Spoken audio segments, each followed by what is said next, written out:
Assalamualaikum warahmatullahi wabarakatuh. Ya, pada mata kuliah kali ini, dalam mata kuliah Inovasi Pendidikan dan Globalisasi yang diampu oleh dosen pengampu kita, Profesor Dr. Nyoyo Khadijah SAG MSI, dan juga Bapak Dr. Muhammad Isnaini MPD. Pertemuan kali ini kita akan membahas terkait proses inovasi pendidikan dan diskusi pendidikan yang akan saya sampaikan sebagai pemateri. Oke, baik. Sebelumnya kita akan bahas terkait proses inovasi pendidikan terlebih dahulu. Proses inovasi pendidikan adalah serangkaian aktivitas yang dilakukan oleh individu atau organisasi mulai sadar tahu adanya inovasi sampai menerapkan implementasi inovasi pendidikan. Jadi proses inovasi pendidikan ini adalah sebuah proses yang dimulai sejak seseorang itu ataupun sebuah kelompok itu tahu akan adanya kebutuhan sebuah inovasi hingga inovasi tersebut diterapkan. Lanjut. Ya, model proses inovasi pendidikan. Nah, para ahli ini sebelumnya mengidentifikasi kegiatan apa saja yang dilakukan oleh individu ataupun organisasi selama proses berlangsung, serta perubahan apa yang terjadi dalam proses inovasi. Maka hasilnya ditemukan pertahapan proses yang menjadi model dari proses inovasi tersebut. Nah, dalam teorinya Rusdiana di tahun 2014 mencatat dua model proses inovasi. Yang pertama, model proses inovasi yang berorientasi pada individual, dan yang kedua, model proses inovasi yang berorientasi pada organisasi.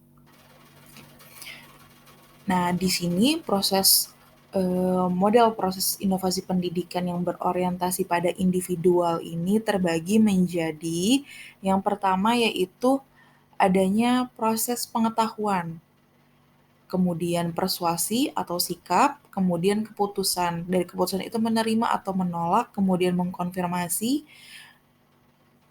Dan jadi di sini dari alur proses secara individual itu dijelaskan untuk per masing-masing individu tersebut.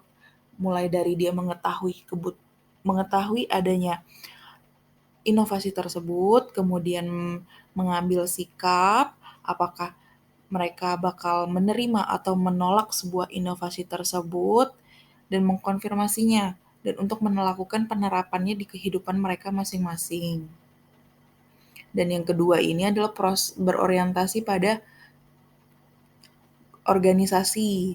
Nah, organisasi ini menurut Rogers di tahun 1983 ini ada inisiasi, agenda setting, penyesuaian atau matching, implementasi, redefinisi, restrukturisasi, klarifikasi, dan rutinisasi. Oke, saya jelaskan secara singkat. Yang pertama, agenda setting ini terkait dengan masalah organisasi yang mungkin dapat dipahami sebagai kebutuhan akan suatu inovasi di inovasi yang didefinisikan. Proses agenda setting berlangsung sepanjang waktu dalam setiap sistem. Agenda setting adalah cara di mana kebutuhan, masalah, dan isu menggelembung ke atas semua ke suatu sistem dan diprioritaskan dalam suatu hierarki untuk diperhatikan. Nah, kemudian yang kedua ini matching, yaitu dengan kata lain adalah mencocokkan agenda organisasi tersebut dengan inovasi yang akan diadopsi, dan penyesuaian ini telah direncanakan dan didesain penerapan inovasi yang sudah sesuai dengan masalah yang dihadapi. Sedangkan untuk tahapan implementasi ini adalah merupakan peristiwa tindakan dan keputusan untuk menggunakan inovasi tersebut dalam organisasinya. Nah, ini termasuk adalah rekonstruksi tadi. Rekonstruksi dalam inovasi adalah memodifikasi dan penerbitan kembali dan mengatur struktur organisasi tersebut. Pada tahap ini, inovasi yang diambil dari luar organisasi secara bertahap mulai menghilang karakter luarnya. Nah, yang selanjutnya ini adalah klarifikasi. Klarifikasi ini terjadi sebagaimana inovasi diletakkan ke dalam penggunaan secara lebih menyebar dalam suatu organisasi. Maka makna dari ide-ide baru secara bertahap menjadi terungkap pada anggota organisasi tersebut. Nah, yang terakhir ini adalah rutinitas, yaitu menjadikan inovasi menjadi suatu unsur berkelanjutan dalam aktivitas organisasi tersebut. Nah, kelima tahapan tersebut biasanya muncul dalam kerangka yang berurutan, tetapi ini tidak selalu terjadi sih. Ketika aktivitas pada suatu tahap telah diselesaikan dengan baik, hanya secara implisit, tahapan berikutnya tidak dapat dimulai. Proses inovasi dapat berjalan dengan sangat lambat ataupun cepat. Ia juga dapat bekerja secara mundur, sebagaimana telah dijelaskan sebelumnya dalam kategori permasalahan yang tidak dikenal. Atau secara singkatnya, Bapak Dr. Muhammad Isnaini ini memberikan tahapan, proses inovasi yang lebih ringkasnya. Yang pertama yaitu identifikasi kebutuhan, yang kedua pengembangan ide, yang ketiga uji coba, yang keempat evaluasi, dan yang terakhir adalah mengimplementasikannya.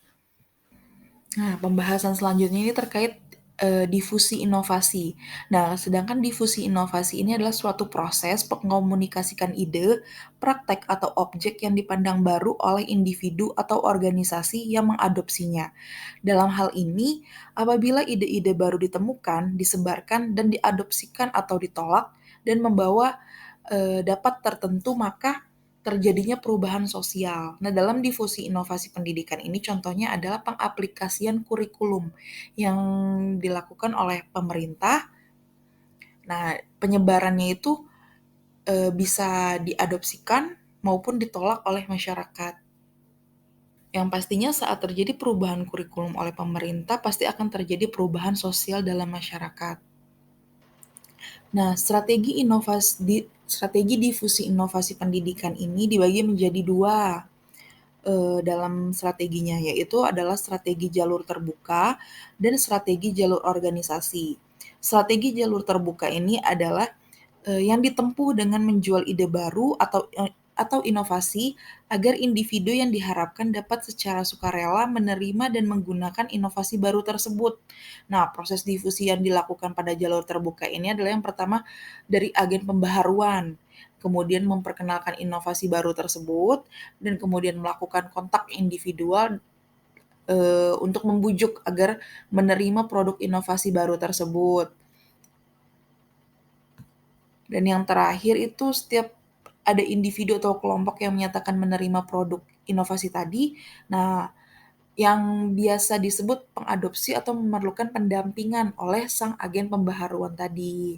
Tujuannya adalah meyakinkan pengadopsi bahwa produk inovasi baru tersebut telah dilaksanakan dengan baik sampai pengadopsi benar-benar merasa sukses dengan manfaat yang akan didapatkannya. Sedangkan, strategi difusi pendidikan yang melalui jalur organisasi ini adalah strategi, yang ditempuh melalui sebuah kebijakan dalam organisasi sehingga proses penyebarannya itu lebih luas bagi anggota organisasi tersebut. Nah, prosesnya ini melalui, beberapa tahapan. Yang pertama itu mengidentifikasi daftar pengambil keputusan puncak. Nah, contohnya itu seperti Kemendikbud atau kepala Diknasnya ataupun, kepala yayasan sekolah tersebut. Kemudian, memperkenalkan produk inovasi baru kepada pengambil keputusan tersebut. Selanjutnya, membujuk untuk meyakinkan kehebatan pengguna inovasi baru ini.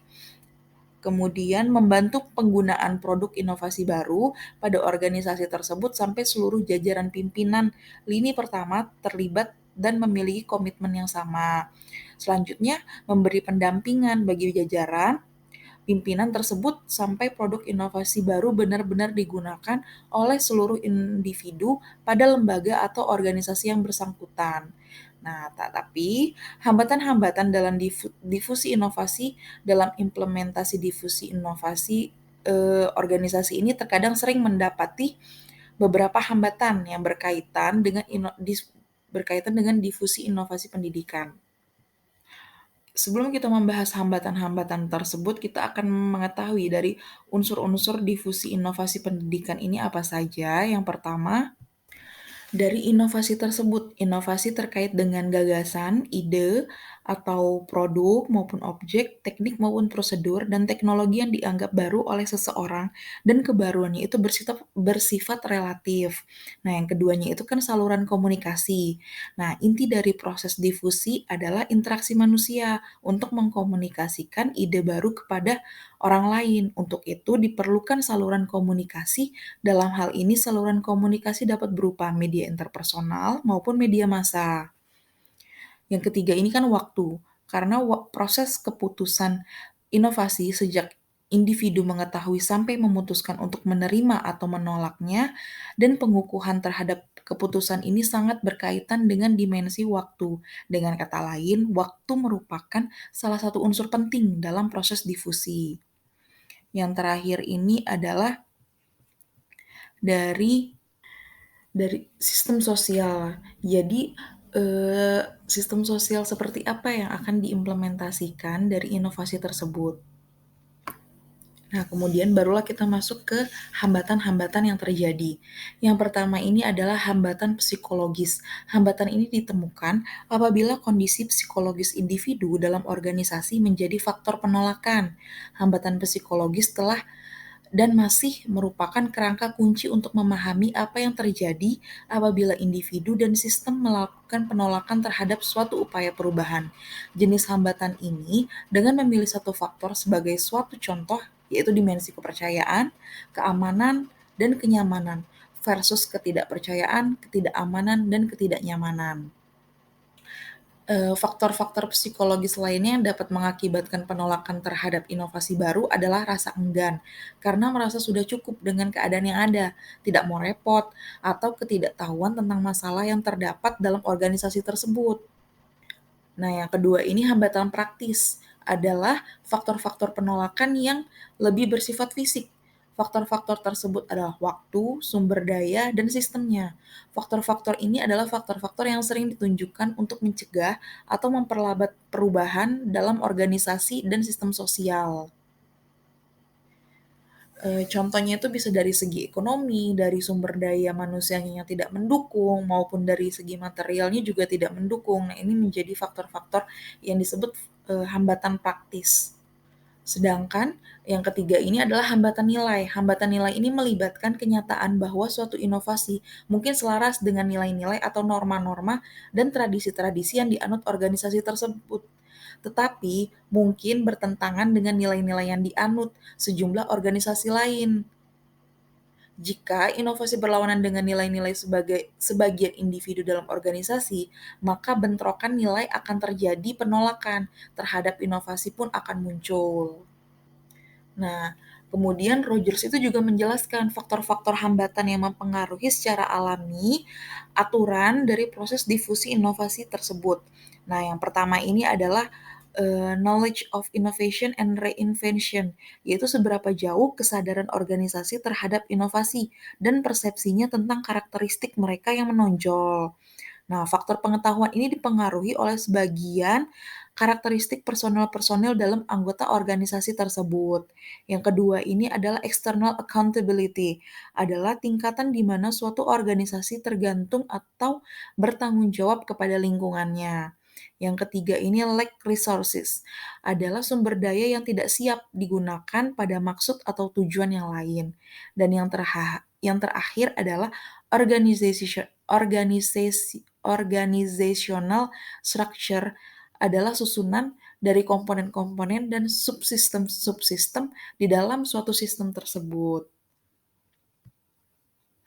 Iya, baik, sekian penjelasan dari saya terkait proses inovasi pendidikan dan difusi pendidikan tersebut. Jadi secara singkat, proses inovasi pendidikan ini adalah serangkaian aktivitas yang dilakukan dari sadarnya akan inovasi hingga diimplementasikannya inovasi pendidikan tersebut.